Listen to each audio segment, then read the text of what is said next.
Senhoras e senhores, com a palavra, Alan Costa. Aqui na tela está um pouco do meu currículo, tudo que eu estudei na vida, e eu estudei um bocado porque trouxe isso do meu pai. Eu venho de família humilde, e sempre que faço esse comentário, eu faço questão de dizer que isso não é virtude nem defeito, isso é uma circunstância com a qual a gente tem que lidar, para evitar tanto a vitimização quanto a glamourização da falta de recurso. E sempre ouvi meu pai dizendo o seguinte: Alan, se você quer melhorar de vida, só tem um caminho para você, cara. Estuda. E eu levei isso muito a sério. Por isso que eu fiz esse monte de curso, mestrado, MBA, etc. E ali do lado de cima, né, vocês podem ver um pouco da minha trajetória profissional, que na verdade esse um pouco ocupou 20 anos da minha trajetória profissional. Eu fui diretor-geral e secretário de Estado no estado do Paraná. Eu fui por 20 anos colaborador do Sebrae do Paraná. Fui diretor técnico da instituição, fui diretor superintendente da instituição por 7 anos. E em 2013, eu tinha acabado de fazer 40 anos, e eu cheguei à conclusão de que se eu continuasse fazendo as mesmas coisas que sempre fiz, eu ia acabar me aposentando onde eu estava. E eu achei que era muito cedo para pensar em aposentadoria, mas é o que fatalmente acabaria acontecendo, porque eu estava numa bela empresa, numa bela instituição, que tem uma bela missão, um belo propósito, e eu cheguei à conclusão que era hora de me mexer de alguma maneira para sair dali. E aí eu assumi a presidência executiva de uma empresa chamada Coopercard, lá do Paraná, que é uma empresa do setor financeiro, uma empresa de cartões de alimentação, Vale Refeição, Vale Cultura, cartões de crédito Private Label, portanto uma empresa do setor financeiro. E depois de 40 dias nessa empresa, pedi demissão. E nesse momento eu virei personagem da revista Pequenas Empresas e Grandes Negócios, como o brasileiro que largou o emprego de R$900 mil para empreender. E todo mundo achou que eu era maluco, e eu tenho certeza que vocês também estão achando que eu sou maluco, né? E é muito engraçado quando essa matéria eventualmente é republicada pela Pequenas Empresas e Grandes Negócios em mídias sociais. A parte mais divertida são os comentários que vêm embaixo da matéria, né? Esse cara é maluco, manda internar, imbecil, débil mental, a vaga está livre, deixa para mim, etc. e tal. Mas tem uma razão muito concreta pela qual eu tomei essa decisão, mas eu vou contar que razão é essa no final. Eu vou falar um pouco mais disso no final. Mas nesse momento em que eu voltei para Curitiba, essa empresa era fora de Curitiba, eu me joguei numa crise que foi a crise mais profunda que eu enfrentei na minha vida. Eu, aos 40 anos, estava sem emprego pela primeira vez na minha vida, eu estava sem perspectiva, sem absolutamente nenhum rumo imediato, e eu tive que, de alguma maneira, me reinventar como ser humano e como profissional. Como já disse, eu vou comentar um pouco mais a respeito no final. Mas eu tive ao longo desses 3 anos que aprender a lidar com crise, para poder sair daquela situação, e hoje está envolvido com várias coisas com as quais eu estou envolvido. Eu me transformei em empreendedor serial, tenho várias empresas, sou investidor anjo, tenho várias startups na qual eu sou investidor e mentor, e me tornei palestrante profissional. Hoje viajo o Brasil fazendo palestras, e aprendi algumas coisas ao longo desse caminho sobre como lidar com uma crise aguda, com uma crise profunda, e é isso muito do que eu quero compartilhar aqui hoje com vocês. E a primeira coisa que eu quero compartilhar nesse sentido é que, na verdade, a gente não vai falar sobre crise. Durante essa hora que nós vamos passar juntos aqui, muito mais do que estar falando sobre crise, nós vamos estar falando sobre escolhas. Talvez escolhas tratem daquilo que nós fazemos com maior frequência nas nossas vidas. As nossas vidas são um ciclo interminável de escolhas. Mas a parte mais interessante dessa questão das escolhas é que na maioria das vezes a gente não se dá conta disso. A gente não tem consciência de como essas escolhas operam dentro das nossas cabeças e das consequências que essas escolhas têm nas nossas vidas, e é principalmente sobre isso que a gente vai falar. E para começar a falar sobre escolhas, a primeira história que eu quero compartilhar com vocês é a história de uma alemãzinha. Hoje nessa foto não mais uma alemãzinha, já uma senhora madura. Mas a história que eu vou contar para vocês sobre Vera Brandes é uma história que aconteceu em 1975, portanto, há 31 anos atrás. Desculpe, há 41 anos atrás. Vera Brandes era uma alemã, como eu já disse, na época uma jovem alemã, pouco mais do que uma adolescente, e ela trabalhava naquela época com produção de espetáculos na Alemanha. Espetáculos esses tipicamente espetáculos grandiosos de ópera. Ela promovia os maiores shows que eram realizados na Alemanha naquela época e que, por sua vez, ocupavam as maiores casas de espetáculos. Como vocês sabem, até hoje, as grandes casas de espetáculos europeias são chamadas de ópera. A Ópera de Viena, a Ópera de Paris, a Ópera de Milão. E isso se deve ao fato de que quando esses teatros, quando essas casas de espetáculos foram criadas, abertas, elas se dedicavam exclusivamente à apresentação de espetáculos de ópera. E Vera tinha um sonho. O sonho que Vera tinha era de já naquela época, de alguma forma, popularizar as óperas para proporcionar a um número maior de pessoas ter acesso à grandiosidade de tudo o que acontecia naquelas casas de espetáculo. Ela entendia que ópera era algo muito elitizado e que o público da ópera era um público de muito alta renda, e ela queria encontrar de alguma maneira uma forma de tornar aquele espaço das óperas algo mais acessível às pessoas que não necessariamente tivessem abundância de recursos para ocupar aqueles espaços. E ela conseguiu isso numa intensa e demorada negociação com a Ópera de Colônia, na Alemanha. E ela conseguiu convencer a Ópera de Colônia a abrir espaço para um espetáculo de improvisação de jazz. Jazz, evidentemente, não é algo exatamente acessível, mas seguramente muito mais acessível do que ópera, ainda mais naquela época, e, portanto, ela estava radiante no dia em que um pianista de jazz chamado Keith Jarrett deveria se apresentar na Ópera de Colônia. No dia marcado para o espetáculo, a casa tinha lotação vendida. 1.400 pessoas eram esperadas para assistir, pela primeira vez na história da Europa, um pianista de jazz fazendo um concerto de improviso em uma ópera. Keith Jarrett, durante a tarde do dia programado para aquele concerto, vai até o teatro acompanhado de seu agente para conhecer o teatro, para conhecer a Ópera de Colônia e testar o piano que ele deveria utilizar naquela noite. Keith Jarrett chega no teatro, senta ao piano, executa alguns acordes, toca algumas notas e poucos minutos depois se levanta e se retira do teatro. Seu agente o persegue querendo saber o que aconteceu e Keith informa que ele não executará o concerto daquela noite. E a razão era simples. O piano que providenciaram para Keith Jarrett fazer o concerto daquela noite era um piano impossível de ser tocado. Os registros altos do piano, as notas agudas, simplesmente não produziam nenhum som. As seções médias e graves do piano estavam absolutamente desafinadas. E como se isso não bastasse, era um piano muito pequeno. Ele havia solicitado um gran concerto, um piano de cauda gigantesco, e era um piano tímido, que seguramente não seria capaz de produzir som na altura e intensidade necessária para preencher todo aquele espaço. O agente de Keith Jarrett informa Vera Brandes que o concerto daquela noite não irá acontecer. E Vera, nesse momento, começa uma busca enlouquecida por um piano que pudesse salvar o espetáculo daquela noite. Mas pianos não são itens que se encontram em qualquer esquina.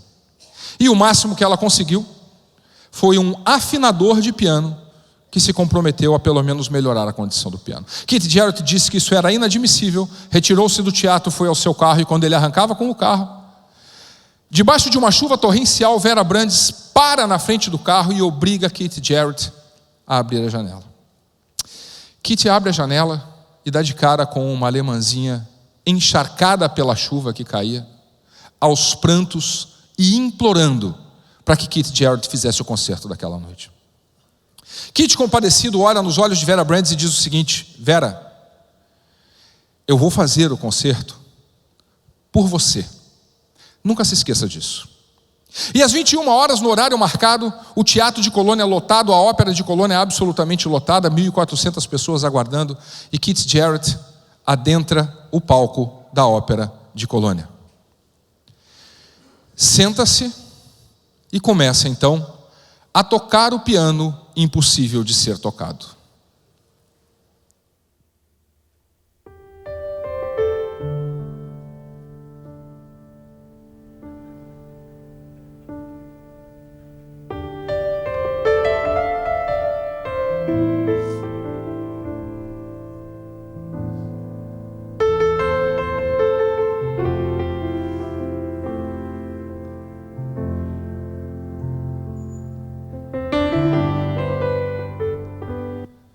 Quando Keith Jarrett começa a tocar o piano que não podia ser tocado, as 1.400 pessoas presentes na Ópera de Colônia percebem que algo muito diferente está acontecendo.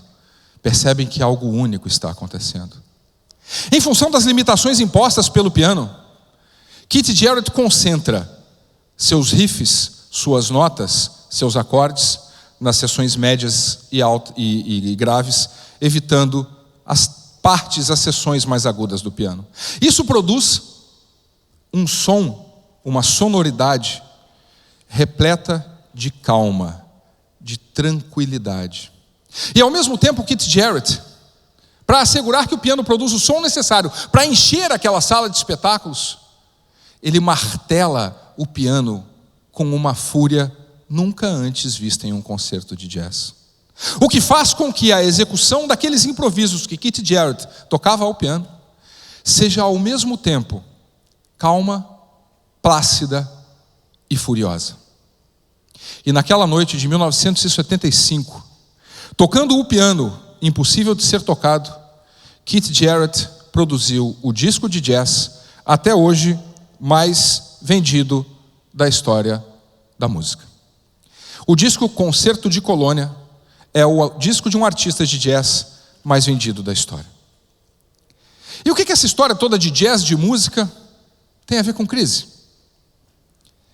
Keith Jarrett produziu algo extraordinário por uma única razão. Ele tinha diante de si um piano que não podia ser tocado. E nesse momento, eu disse, falaríamos sobre escolha. Ele fez uma escolha. Encontrar uma forma de tocar o piano que não podia ser tocado. E ao fazer essa escolha, tornou-se possível produzir algo que foi único e que permanece sendo único como um legado à música universal até os dias de hoje. Essa é a primeira lição que eu gostaria que vocês levassem a respeito de crise. A crise sempre tem dois lados. A crise sempre tem atrás de si uma oportunidade. E tudo que a gente vai falar aqui sobre crise não é pelo viés da tragédia que é uma crise. E eu jamais seria incauto e inocente de vir aqui falar para vocês que crise é bacana, crise é legal. Não, crise é terrível. Vocês sabem disso, eu sei disso. Há 3 anos e pouco sou empresário e estou na mesma situação que muitos de vocês, tendo que lutar para sobreviver no meio de um ambiente absolutamente hostil e que fica ainda mais hostil em períodos de crise. Mas ao mesmo tempo a crise é sim uma oportunidade e eu quero provar para vocês por A mais B que isso vai muito além do chavão. O ideograma chinês de crise é igual de oportunidade. Vamos parar com essa conversa e vamos olhar fatos, dados, aspectos concretos que mostram para a gente que a crise pode sim ser uma oportunidade. E o primeiro desses aspectos é assim, né? De que crise a gente está falando? Eu trouxe um gráfico que aparece na tela para vocês, que é um gráfico da Bolsa de Valores do Estado de São Paulo, a Bovespa. E ali vocês estão vendo, na metade que aparece do gráfico, o que aconteceu com o Ibovespa desde o começo de 2015 até o final de 2015. Nós estamos falando aí de junho de 2015 a dezembro de 2015. Esse gráfico que está aqui. Esse gráfico eu mostrava em apresentações que eu fazia no final do ano passado. Quando a crise estava no seu auge, as pessoas estavam desesperadas e eu dizia: vamos dar uma olhada na Bolsa de Valores de São Paulo. E um parêntese, por que eu gosto de falar de bolsa quando falo de crise? Por uma razão muito simples. Tudo em economia, absolutamente tudo em economia, está baseado em cima de um negócio chamado lei da oferta e da procura. Quando existe muito de alguma coisa no mercado, o que acontece com o preço dessa coisa? Baixa o preço. Quando existe pouco de uma coisa no mercado, o que acontece com essa coisa? Sobe o preço. Portanto, quando o mercado entende que um país vai bem, as pessoas tendem a querer ser sócias das empresas que atuam nesse país, por uma razão simples. Se a economia vai bem, as empresas ganham dinheiro e, portanto, é um bom negócio ser sócio das empresas que operam nesse país. Se eu tenho muitas pessoas querendo ser sócias das empresas que operam nesse país, o que acontece com o preço das ações dessas empresas? Sobe. E o oposto acontece da mesma forma. Se o mercado entende que o país vai mal, isso significa que as empresas não ganharão dinheiro. É um bom ou um mau negócio ser sócio de empresas que não ganham dinheiro? É um péssimo negócio. Portanto, ninguém quer comprar aquelas ações. O que acontece com o preço das ações? As ações baixam, que é exatamente o que a gente está vendo acontecer aqui. E lá em dezembro de 2015, eu dizia o seguinte: pessoal, estão vendo isso aqui? Verdade, nós estamos em crise. Mas parem de olhar para o que está descendo e olhem para o que vai acontecer depois. A crise vai acabar mais dia ou menos dia por uma única razão.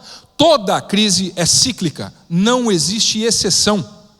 Toda crise é cíclica, assim como todo momento de prosperidade também é cíclico. E lá em dezembro eu dizia, vamos olhar para frente, vamos olhar para o fato de que as coisas vão mudar, mais dia ou menos dia, as coisas que estão penduradas em termos de questões econômicas e principalmente questões políticas, que era o mais grave naquela época, serão resolvidas e as coisas vão mudar.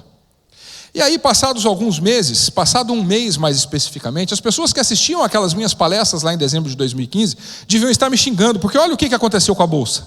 Caramba, o troço afundou mais ainda, o Alan é um maluco, veio aqui falar que as coisas iam melhorar, esse cara tinha que ser internado. E aí vamos ver o que aconteceu até outubro de 2016. É óbvio que a coisa está recuperando, porque não existe poço sem fundo. E aí as pessoas que assistiram a minha palestra lá em dezembro de 2015 começaram a falar, pô, o Alan sabe mesmo das coisas, o cara é um gênio. Pessoal, eu não tenho nada de gênio. A única coisa que eu fiz foi olhar as evidências. Em outras palavras, colocar a crise em perspectiva. Esse gráfico na tela é o mesmo gráfico que eu mostrei antes, a única diferença é que agora ele mostra o comportamento do Ibovespa de novembro de 2005 até outubro de 2016. E quando a gente amplia o olhar sobre a crise, como eu acabei de fazer, o que é possível a gente perceber? Que o que estava acontecendo já aconteceu dezenas de vezes. Muitos de vocês estavam vivos quando a maioria dessas coisas aconteceram. Quando as crises que pareciam que iam acabar com o mundo, como por exemplo a de 1998, quando elas chegaram a gente achava que o mundo ia acabar, ou a de 2009, e o mundo não acabou. E nós passamos incólumes por elas. E eu falava o seguinte, pessoal, prestem atenção. Quanto mais profundo vai, o que acontece logo em seguida? Mais para cima vai. Não precisa ser gênio. Basta colocar a crise em perspectiva histórica. E o que aconteceu em outubro de 2016? Exatamente o que já aconteceu 1 milhão de vezes. Portanto, essa é a segunda coisa que eu gostaria que vocês levassem. Crise vem e crise passa. Muitos economistas que entendem do mercado muito mais do que eu estão dizendo que nós estamos diante daquele que deve ser um dos maiores ciclos de crescimento econômico da história do país. Por uma razão muito simples. Nós fomos lá para o fundo do poço. E agora a recuperação também será acelerada. E quanto tempo esse ciclo de prosperidade vai durar? Não sabemos. A única coisa que nós sabemos é que ele vai ter fim. Ele pode durar 4, 5, 6 anos. Mas em algum momento vai vir a próxima crise. E aí na próxima crise nós vamos fazer o quê? Nós vamos chorar, oh meu Deus, o mundo vai acabar outra vez? Ou nós vamos ampliar a nossa consciência sobre essa coisa de crise e começar a fazer as escolhas que são adequadas? Eu gostaria que vocês saíssem daqui com essa perspectiva. A gente tem que aproveitar a crise antes que ela passe. E ela está passando. Não adianta a gente querer que a crise continue, porque ela não vai continuar. Sinto desapontá-lo se essa é a esperança. Se está bacana ficar chorando por causa de crise, pode parar de chorar, porque a crise já está passando. Então a gente tem que aproveitar antes que ela passe. Por quê? Porque quem aproveitar agora para se estruturar, para enxergar a oportunidade, para aproveitar a hora que a maré começar a subir, é quem vai aproveitar a maré, é óbvio. Quem não se preparar agora para aproveitar essa maré subindo, vai perder uma bela de uma oportunidade de fazer muito dinheiro. Muito bem. Ok, Alan, você já convenceu a gente que essa conversa mole aí. Blá, blá, blá, blá, blá, blá, a crise vai passar, é cíclico, isso e aquilo. Ok? Começamos por onde? A primeira coisa, e eu acho que é a mais importante delas, é aquilo que eu chamo de mudança do modelo mental. E sempre que eu falo sobre mudança de modelo mental, eu uso esse slide que está na tela agora, essa charge que está aí. O que a gente está vendo aí? Uma galinha bonitinha, olhando um quadro pendurado na parede. Esse quadro tem um jogador de futebol, agachado em cima de uma bola. E a galinha, na sua sabedoria, acredita que desse quadro e dessa bola na qual o jogador de futebol está sentado, sairá um jogadorzinho de futebol. Por que a galinha enxerga isso, pessoal? Porque esse é o modelo mental da galinha. Em outras palavras, esse é o mundo que a galinha consegue enxergar. E é simples entender por quê. A vida da galinha se resume a isso. Sentar em cima de um negócio redondo, que ela fica lá sentadinha, esperando que em algum momento alguma coisa saia daquele negócio redondo, e quando sair, alguém não pega esse negócio redondo para fazer o omelete antes, sai uma miniatura da galinha daquele negócio redondo. Portanto, ela só consegue julgar o mundo à sua volta de acordo com aquilo que ela tem como referência, ou em outras palavras, de acordo com o seu modelo mental. Meus queridos e minhas queridas, vocês não têm ideia da profundidade com que esse tipo de coisa interfere na vida e nas escolhas de vocês. Deixa eu dar alguns exemplos de como isso funciona. Imagine que você quer trocar teu carro. Teu carro está velho, fazendo fumaça, você já está de saco cheio daquele carro, e aí você quer trocar o carro. E aí, por alguma hipótese, bom, você evidentemente tem que começar a procurar o carro que você quer novo. Você começa a pesquisar, vai na internet, etc. Vamos, por hipótese, dizer que você quer comprar um Jeep Renegade, ok? Carrinho novo, bacana, parece que está fazendo sucesso, super seguro e tal. Aí você vai na concessionária visitar a concessionária e conhecer o carro. Você chega na concessionária e faz tudo o que tem que fazer com um carro novo. Você senta no carro, testa o carro, pega no carro, esfrega o carro, lambe o carro. Tem uns homens que tem uma tara meio esquisita com o carro, né? Tem gente que lambe o carro, vocês sabem disso, né? Não é todo mundo, mas alguns fazem isso. Aliás, carro está para os homens como sapato está para as mulheres. Verdade ou mentira? Comprar sapato para uma mulher não é o ato de comprar um sapato. Não é assim? Tem todo um contexto dentro do sapato. E o carro para o homem é mais ou menos, para a maioria dos homens pelo menos, é mais ou menos a mesma coisa. Mas aí você chega lá na concessionária, vê o carro, testa o carro, faz o test drive e o carro é maravilhoso. Meu Deus, que carro sensacional. Mas comprar carro não é algo que se faça por impulso. Você tem que ir para casa, pelo menos encostar a cabeça no travesseiro e pensar se é esse mesmo carro que você quer. Aí você devolve a chave do carro que você acabou de dirigir para o vendedor. E a essas alturas, você não consegue sequer olhar para aquela desgraça daquele carro velho seu. Mas você tem que pegar aquela desgraça daquele carro velho seu, porque é ele que ainda vai te levar embora para casa. E aí você entra nele muito a contragosto, mal-humorado, mal-humorada, e sai dirigindo. Qual é o fenômeno que acontece, como num passe de mágica, quando você começa a andar com o seu carro velho pela rua? Começa a brotar Jeep Renegade de todos os lados. Verdade ou mentira? Você não sabe de onde saiu tanto Jeep Renegade, mas tem para todo lado. Você olha para lá tem um branco, você olha para cá tem um preto, ali tem um prata, ali tem um azul, ali tem um branco. Você já não sabe nem que cor mais você vai comprar do diabo do carro. O que vocês acham? A Jeep está dando de graça? Claro que não. A quantidade de Jeep Renegade na rua é a mesma que sempre teve. Só que agora você percebe. Sabe por quê? Entrou no seu modelo mental. Simples assim. Querem outro exemplo? Mulher grávida. O que acontece quando você ou alguém próximo de você fica grávida? Não começa uma epidemia de gravidez? Parece que todas as mulheres do mundo resolveram ficar grávidas ao mesmo tempo. É como se o mosquito da dengue, em vez de dengue, agora transmitisse gravidez, porque todo mundo se contaminou. A quantidade de mulher grávida é a mesma que sempre teve. Só que agora você percebe. E, portanto, entrou no seu modelo mental. Isso interfere na nossa vida sem a gente se dar conta. E a gente aí entra num tal de piloto automático, e eu vou falar dele daqui a pouco, onde a gente não percebe a forma como essas coisas estão acontecendo. Se você tem no seu modelo mental a crise como algo que vai te destruir, sinto informar, você está destruído. Se você tem no seu modelo mental a crise como sendo algo que pode ter vários significados, e um desses significados é a oportunidade, você vai inserir isso no seu modelo mental e vai começar a enxergar a oportunidade. Vamos falar um pouco de filosofia. O budismo tem uma frase que diz o seguinte: nada tem existência intrínseca. Quem assistiu Matrix na plateia, aquele filme? Muitos de vocês assistiram Matrix. Eu assisti Matrix umas 10 vezes, eu adoro aquele filme. Mas nas primeiras vezes que eu assisti Matrix, naquela hora que o Neo, que é o personagem principal do Keanu Reeves, chega diante do oráculo, que é a mulher que vai contar a ele toda a verdade. E ela fala para ele: Neo, a verdade é a seguinte. Ela tem uma colher na mão, lembram disso? E ela diz: there is no spoon. Aqui não tem colher. Pô, eu demorei umas 5 vezes assistindo aquele filme para entender o que aquela mulher estava dizendo. O que ela estava dizendo? Que nada tem existência intrínseca. Um exemplo. O que é isso? Microfone? Alguém tem uma ideia diferente a respeito do que seja isso? É um microfone, tudo bem? Perfeito.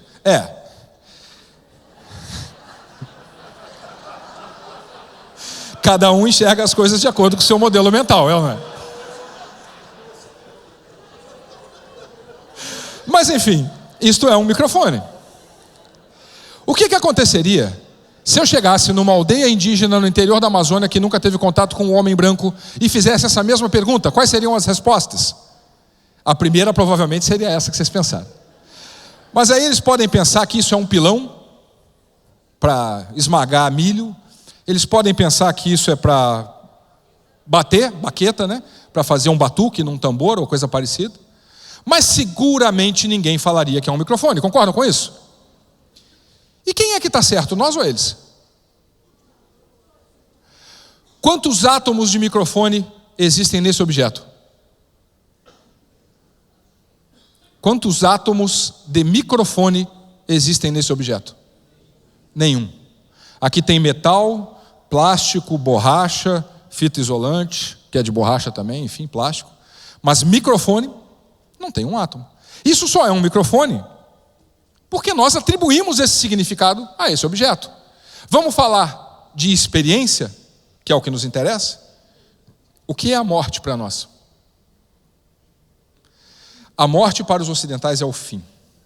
É triste, a gente chora, fica de luto, tem pesar. O que é a morte para um hindu? Celebração. Rito de passagem. Deve ser comemorado, porque quem morre passa por essa etapa de purificação e está livre.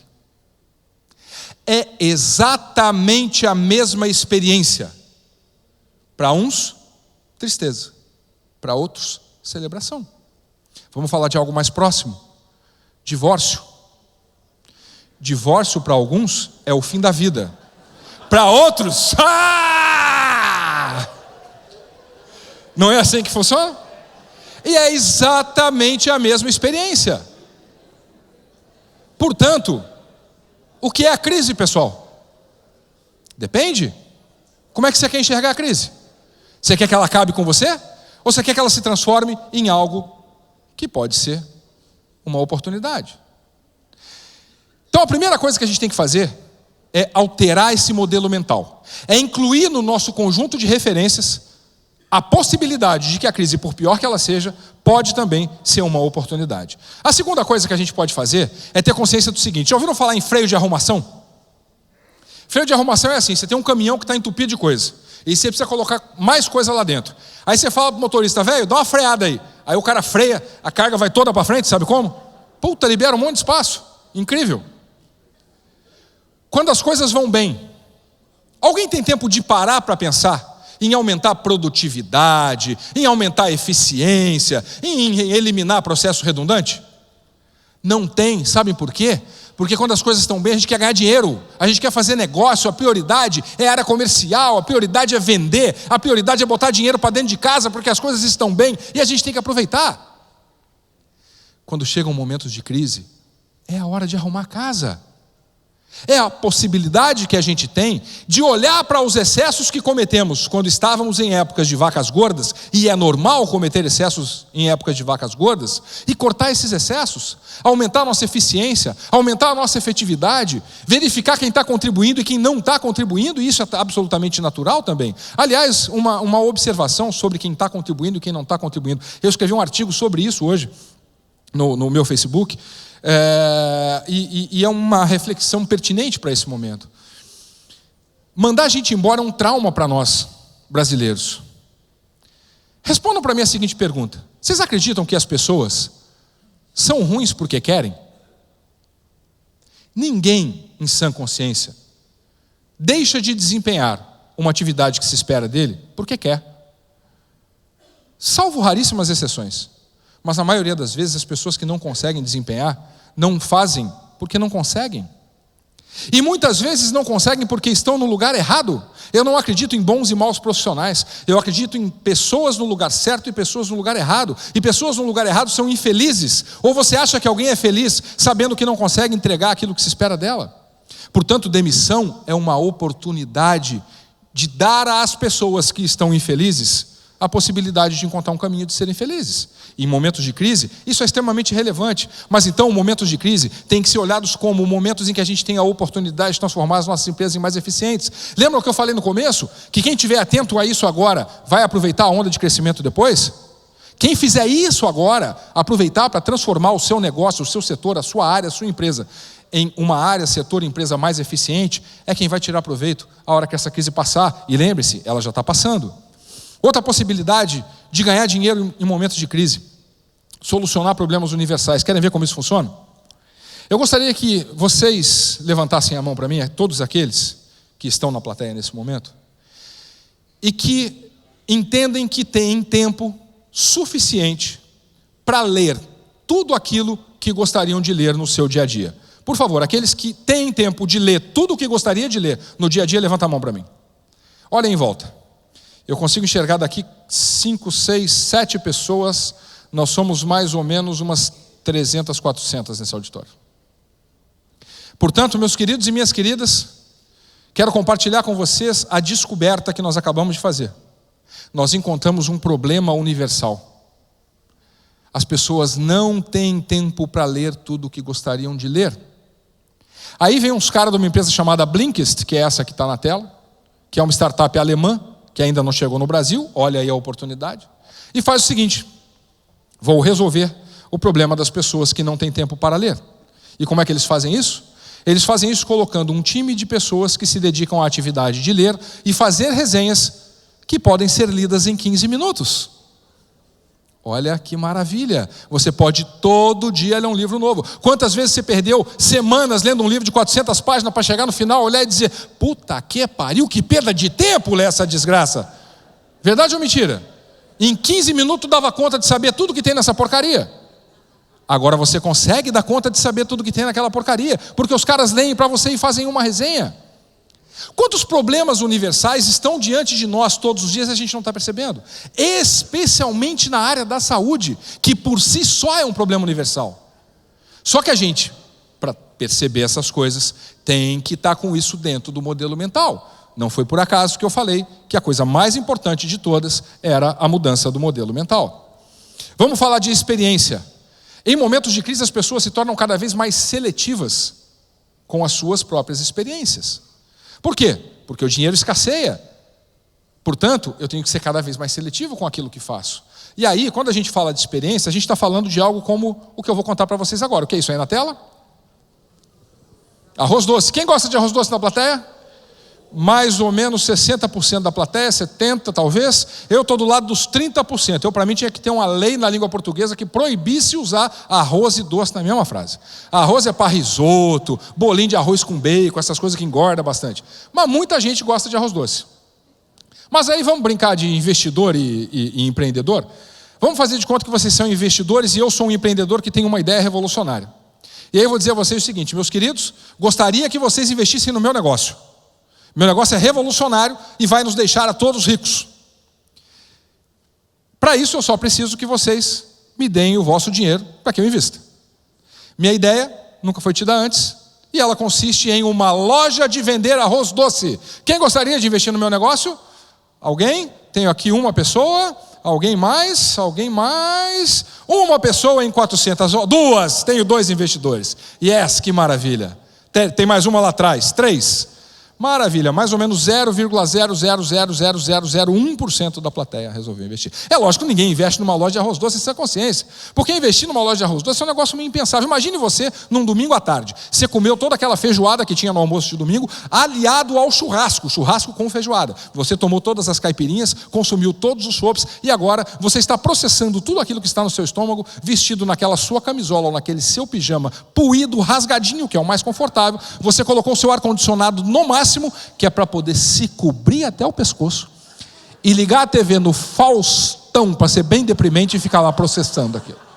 Aí você está lá, né? Meio dorme, não dorme, acorda, dorme.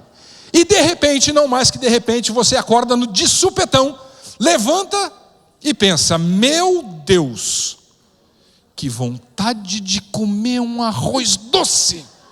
E aí você tem que sair debaixo das cobertas, trocar de roupa, pegar o carro, sair de casa, enfrentar o calor da rua, enfrentar o trânsito, alugar para estacionar para comer arroz doce. Não dá. Até que alguém cria um negócio chamado Rise to Riches, que nada mais é do que uma loja para vender arroz doce, que fica em Little Italy, Manhattan, Nova York. E a qualquer hora do dia, de qualquer dia da semana em que você for a Rise to Riches, haverá uma fila na porta. Mas tem um detalhe. Em primeiro lugar, o produto é desgraçadamente bom. Tem arroz doce lá do jeito que você imaginar. Arroz doce de leite, arroz doce de chocolate belga, arroz doce de chocolate amargo, arroz doce de coco queimado, arroz doce de creme catalão, arroz doce de baunilha, arroz doce de limão, arroz doce de morango. O que você imaginar de arroz doce tem na Rise to Riches. E o trem é tão bom que eu, que odeio arroz doce, quando fui visitar esse diabo dessa loja, comi até vazar pelo ouvido, porque é tremendamente bom. Mas não é só isso. Além disso, a Rise to Riches se comunica com os seus clientes dessa forma. Todas essas fotos que virão a seguir foram tiradas dentro da loja. Coma tudo o que você quiser. Você já está gordo mesmo. Essas são as embalagens: Solo, Épica, Sumô e Mob. É autoexplicativo. Finalmente, um arroz doce que não é uma porcaria. Se não tiver arroz doce no céu, eu tô fora. Esse local é ocupado por indivíduos compulsivamente obsessivos por sobremesa e pessoas sem nenhum tipo de controle ou disciplina. Kiss my fat-free ass. É algo como beijo meu traseiro livre de açúcar ou coisa parecida. Mas a minha favorita é essa que vem agora, que não tem jeito de você entrar na Rise to Riches sem ler essa placa. No skinny bitches. Que numa tradução livre é algo como: vadias magricelas não entram aqui. O que a Rise to Riches vende, pessoal? Arroz doce? Eles vendem uma experiência. Eles vendem um lugar onde você pode ir e comer até morrer, sem culpa. É completamente diferente de vender arroz doce. Pode ter a crise que for. As pessoas podem até tirar do seu rol de consumo arroz doce. Mas a experiência de ir a um lugar comer sem culpa, isso elas não tiram. Sobre a escolha de trilhas menos percorridas, eu quero convidar vocês para assistir um vídeo, que é um vídeo curtinho de 1 minuto e meio, que foi gravado mais ou menos nesse dia dessa foto, em que essa foto foi tirada. Essa é uma foto e um vídeo que foi gravado no meio da rota Transsiberiana. Uma viagem que eu fiz agora em julho, saindo de Moscou e indo até Vladivostok de moto, atravessando a Sibéria. E aí eu vou deixar vocês assistirem o vídeo e comento na sequência. Olá, tudo bem? Alan Costa falando. Mototerapia de hoje, meio que em êxtase com tudo que a gente está vendo aqui. Eu já gravei uma mensagem parecida com essa, numa outra circunstância, passeando por um outro lugar. Mas depois de percorrer esse trajeto que a gente está percorrendo aqui agora, a gente está na região mais remota da Sibéria. A gente está, enfim, percorrendo os caminhos efetivamente menos percorridos. E a beleza daquilo que a gente está vendo aqui, o vídeo aqui nas minhas costas vai conseguir mostrar um pouquinho disso, mas não muito. Por mais bonito que seja, não dá para explicar o que é estar percorrendo isso daqui. E eu resolvi parar para reforçar essa mensagem que, como eu já disse, em algum momento eu já dei. As melhores paisagens jamais se revelam para quem se contenta em percorrer as trilhas mais percorridas. Se você quer fazer alguma coisa diferente da sua vida, se você quer conquistar coisas extraordinárias, se você quer presenciar as melhores paisagens, é preciso ter coragem, determinação e resiliência para escolher percorrer as trilhas menos percorridas. São elas que sempre e inequivocamente acabam levando às grandes recompensas. A gente está super feliz de estar podendo percorrer esse caminho e eu fiz questão de parar aqui no meio da estrada para gravar esse vídeo rapidinho para compartilhar essa mensagem com você. Lembra-se disso. As melhores paisagens jamais se revelam àqueles que se contentam em percorrer as trilhas mais percorridas. Lembram que eu disse que falaríamos sobre escolha? Essa é mais uma escolha. Que tipo de trilhas a gente está percorrendo? Quando a gente pensa em crise, a gente tende a cair nos caminhos que todos percorrem, que é o caminho da restrição, que é o caminho de encolher tudo o que está sendo feito. As empresas que estão conseguindo sair da crise com sucesso são aquelas que estão conseguindo percorrer trilhas menos percorridas. E isso se aplica não só em momentos de crise, mas também em momentos de não crise, em momentos de prosperidade. Se a gente quer fazer coisas que sejam excepcionais, a gente tem que ter coragem de escolher caminhos que são caminhos provavelmente mais difíceis, mas que são aqueles que podem trazer as melhores recompensas. Do contrário, a gente está, de certa forma, se limitando a uma existência medíocre. E o que é medíocre, pessoal? Não é xingamento. Medíocre é o que está na média. E aí, com essa compreensão, a gente percebe que a vida é curta demais para levar uma existência medíocre. Para ter empresas medíocres, negócios medíocres, times medíocres, a gente tem que colocar o coração em tudo que faz, porque do contrário, a gente está limitando a nossa possibilidade de passar por aqui realizando coisas que sejam realmente grandiosas. A penúltima coisa sobre a qual eu quero falar para vocês é sobre propósito. Empresas que são a prova de crise são empresas com propósito. Propósito é a razão pela qual fazemos aquilo que fazemos. E para ilustrar como isso funciona, eu vou usar o exemplo de duas empresas que eu tenho certeza que vocês conhecem bem: Samsung e Apple. Eu tenho aqui na minha mão um telefone da Samsung, e eu vou brincar rapidamente com vocês de vender esse telefone para vocês, sendo um representante da Samsung. Boa tarde, senhoras e senhores, me chamo Alan, estou aqui representando a Samsung e gostaria de apresentar a vocês o meu aparelho Samsung Galaxy S7 Edge, o nosso último lançamento, e é realmente o último porque o último pega fogo, né? Então aquele lá não conta, esse aqui é o que não pega fogo. Mas o meu telefone Samsung Galaxy Edge S7 é o melhor aparelho que vocês podem comprar nos dias de hoje. Esse aparelho tem um processador octa-core aqui dentro, extremamente rápido, para que ele possa dar conta de tudo aquilo que você eventualmente precise fazer ao longo do seu dia a dia. Este telefone tem 128 GB de memória, da memória mais rápida e confiável que existe, além de ser expansível e poder receber cartões de memória de até 256 GB de memória. E aí você pode se perguntar, mas para que eu preciso de tanto espaço? Ora, é óbvio, para que toda a sua vida possa estar aqui dentro. Suas músicas, suas fotos, suas piadinhas de sacanagem do WhatsApp, seus vídeos, tudo aquilo que de alguma maneira faz sentido na sua vida. Além disso, esse celular foi fabricado utilizando o Gorilla Glass 4, o vidro mais resistente que existe, para transformar esse aparelho num aparelho virtualmente à prova de balas, para que ele possa dar conta de todos os excessos aos quais você eventualmente submetê-lo. E como se tudo isso não bastasse, esse celular foi fabricado utilizando o que há de mais moderno em termos de processos produtivos.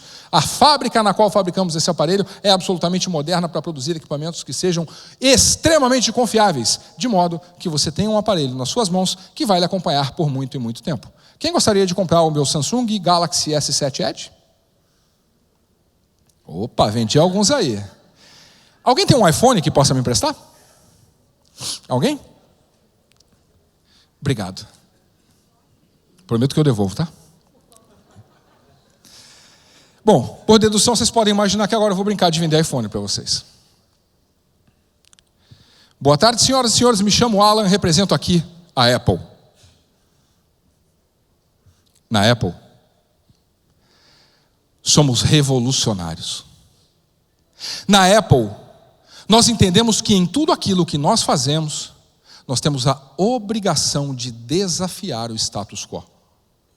Na Apple, nós não aceitamos que os outros nos digam aquilo que é possível ou impossível, aquilo que deve ou não deve ser feito. Na Apple, nós criamos o nosso próprio caminho. Na Apple, nós acreditamos que a tecnologia tem o poder de transformar o mundo e revolucionar vidas. E a forma como nós materializamos essa nossa crença é produzindo equipamentos como este iPhone. Produzido com aquilo que há de mais moderno em termos de design. Porque esse aparelho tem que ser absolutamente intuitivo e extremamente fácil de usar. Porque só assim conseguiremos cumprir com a nossa missão de democratizar a tecnologia e transformar a vida das pessoas com o acesso a essa tecnologia. Quando você compra e usa um aparelho da Apple, você não está apenas usando um celular.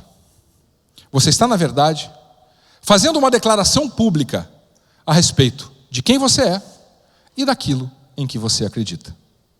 Alguém gostaria de comprar um iPhone?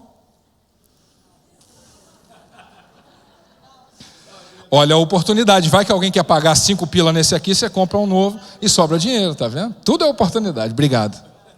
Pessoal, entenderam a diferença entre uma empresa que vende um equipamento e uma empresa que vende um propósito? É por isso que entra crise, sai crise, entra CEO, sai CEO. A Apple é a Apple. Quando Steve Jobs morreu, acreditava-se que a Apple ia para o buraco, porque a Apple dependia do Steve Jobs. Não depende. Steve Jobs foi um líder contestado, é bem verdade, um cara meio maluco, irracível, mas um cara que criou um propósito naquela que hoje é a empresa mais valiosa do mundo. Você só consegue isso com propósito. E sabe por que propósito é importante? Porque é a única coisa que assegura que as pessoas tenham motivação para enfrentar qualquer crise que seja. Vamos pensar em salário?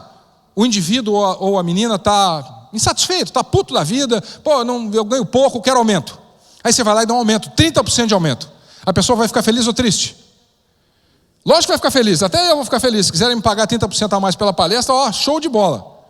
Qualquer pessoa fica feliz com 30% a mais. A pergunta é, quanto tempo dura essa felicidade? 3 meses. Sabem por quê? Porque é o tempo que a pessoa leva para incorporar aos seus hábitos de consumo a nova remuneração. O cara ou a menina começa a comer em restaurante melhor, começa a se vestir melhor, troca o carro, compra um carro melhor, mora numa casa mais cara, no 3º mês acabou o dinheiro. E aí está puto e infeliz de novo. A única coisa capaz de fazer com que uma pessoa tenha motivação permanente é dar a ela propósito. Propósito é a razão pela qual as pessoas levantam de manhã para fazer alguma coisa. E eu vou falar mais de propósito na sequência quando contar a última história para vocês, que está ligada à possibilidade que temos de exercitar escolhas conscientes, se não por acaso eu disse no começo que essa seria uma conversa sobre escolha. Para falar sobre escolhas conscientes, eu quero falar sobre a necessidade de desligarmos o piloto automático e contar para vocês a penúltima história da noite. Eu contei para vocês no começo da minha epopeia de largar o emprego de 900 mil reais para ser empreendedor, de me jogar nessa crise. E aí pode parecer que eu sou meio maluco, mas eu vou contar para vocês por que fiz isso, vocês vão entender que de maluco eu não tenho nada. Eu coloquei na minha cabeça desde muito jovem que eu mediria o meu sucesso pela quantidade de dinheiro que eu tivesse na minha conta. E aí aos 40 anos eu me vejo num trabalho em que pela primeira vez na minha vida eu posso parar de fazer conta. Alguém que ganha 900 mil por ano não está necessariamente rico, mas não precisa mais fazer conta. A não ser que seja extravagante, queira andar de Ferrari, essas coisas. Do contrário, dá para viver bem. E vejam o paradoxo. No momento da minha vida em que me vejo com mais dinheiro, é exatamente o momento da minha vida em que me vejo mais infeliz. E eu comecei a analisar minha situação e percebi o seguinte: em primeiro lugar, ganhar várias vezes mais do que eu ganhava no meu antigo emprego não mudou a minha vida. Em absolutamente nada. Eu continuei andando no mesmo carro que eu andava, meu filho continuou estudando na mesma escola que estudava, continuei frequentando os mesmos restaurantes que frequentava e morando na mesma casa que eu morava. Além disso, eu trabalhei por 20 anos numa empresa cujo propósito era muito claro. Quem trabalha numa instituição como o Sebrae tem uma razão para acordar cedo todos os dias. Todos os dias a gente tem a oportunidade de fazer a diferença na vida de alguém. Porque quando um empreendedor ou uma empreendedora chega até o Sebrae com um sonho, com uma dificuldade, com um problema, e a gente ajuda, a gente faz a diferença na vida daquela pessoa. E pode melhorar o negócio dela, a vida da família dela, a vida dos empregados dela, a vida de todo mundo. Vale a pena acordar cedo para fazer isso. E eu fui trabalhar numa empresa em que eu acordava cedo só para vender mais e ganhar mais dinheiro. E eu não estou fazendo juízo de valor, eu não estou dizendo que isso é correto ou errado, nem bom ou mal. Eu estou dizendo que para mim isso gerou estranheza. E ainda por cima eu fui morar numa outra cidade, longe da minha família, longe do meu filho, nada ali fazia sentido. E eu peço demissão. E volto para Curitiba, no meio daquela crise toda. Os meus primeiros 6 meses, depois que voltei dessa experiência de 90 dias, eu não recomendo nem para os meus inimigos. Foram terríveis. Porque, por exemplo, eu não fui programado para ser empreendedor. O sonho do meu pai era que eu fosse funcionário do Banco do Brasil, para vocês terem uma ideia. Claro, porque naquela época era o que havia. Alan, você tem que estudar, fazer um curso superior e passar no concurso do Banco do Brasil, porque lá tem aposentadoria integral. Vejam só, meu Deus do céu, eu ainda estava com 13, 14 anos, meu pai já estava falando da minha aposentadoria. Esse era o modelo. E aí, em dezembro de 2013, 6 meses depois de retornar dessa experiência, eu fui ao Nepal. Essa foto é uma foto do Everest, tirada por mim. Não, eu não escalei o Everest, com esse corpinho de bailarino espanhol seria impossível. Mas eu sobrevoei o Everest, tirei essa foto, num sobrevoo que eles fazem. Fiz um trekking de baixa altitude, na Cordilheira do Himalaia. E passei uma semana num monastério budista, chamado Monastério de Kopan, que fica nos arredores de Katmandu. É o maior monastério budista da Ásia. Uma semana vivendo com os monges e aprendendo a meditar, aprendendo a parar um pouco. Em outras palavras, aprendendo a desligar o piloto automático. E eu me dei conta do mal em que todos nós incorremos quando a gente não tem consciência disso. Pensem com vocês. Qual foi a última vez que você conseguiu tirar um único dia da sua vida para pensar na coisa mais importante que você tem, que é a sua própria vida? A gente não faz isso. Porque a gente vive em piloto automático, e por isso eu falava da importância de desligar o piloto automático. A gente chega dia 31 de dezembro e faz todos aqueles planos mirabolantes. Puta que pariu, no ano que vem vai ser foda. Ano que vem eu vou arrumar mulher, namorado, marido, seja lá o que for. Ano que vem eu vou ter filho. Ano que vem eu vou emagrecer, eu vou engordar. Ano que vem eu vou tocar o carro, vou tocar o emprego, vou abrir uma empresa nova. E fica feliz da vida e toma toda a champanhe e come tudo os peru e porco que tem para comer. Aí dia 1º de janeiro a gente acorda naquela ressaca desgraçada, se entope de Engove e Epocler, dorme o dia inteiro. E quando acorda no dia 2 de janeiro, liga o piloto automático. E aí chega 31 de dezembro do outro ano, a gente olha para trás, vixe, fiz nada do que falei que ia fazer. E aí começa tudo de novo, mas no ano que vem vai ser diferente, eu vou fazer, eu vou pintar, eu vou bordar. E o ciclo vai. E a gente vive a síndrome de Zeca Pagodinho. Deixa a vida me levar, a vida leva eu. E aí a gente olha para a crise e come tudo que vem da mídia com farinha e acha que vai acabar o mundo, sem parar para pensar no que a gente está recebendo, no que as pessoas estão falando. Todos vocês aqui devem ter Facebook.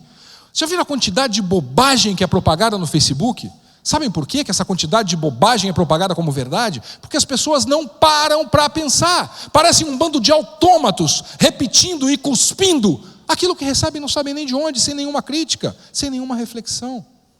A gente não pode deixar isso acontecer com a gente. E para ilustrar a gravidade disso, eu vou compartilhar uma última reflexão para a gente encerrar. Como disse para vocês, sempre trabalhei muito. Sempre estudei muito, trouxe isso como valor e trouxe do meu pai também o seguinte. Meu pai sempre me disse que trabalhava muito para poder dar a mim aquilo que meu avô não pôde dar a ele. É óbvio que eu trouxe isso como um valor mais do que justo, nobre, nobilíssimo, eu diria. Portanto, eu trabalho para dar ao meu filho, Luca, que hoje tem 14 anos, aquilo que meu pai não pôde me dar.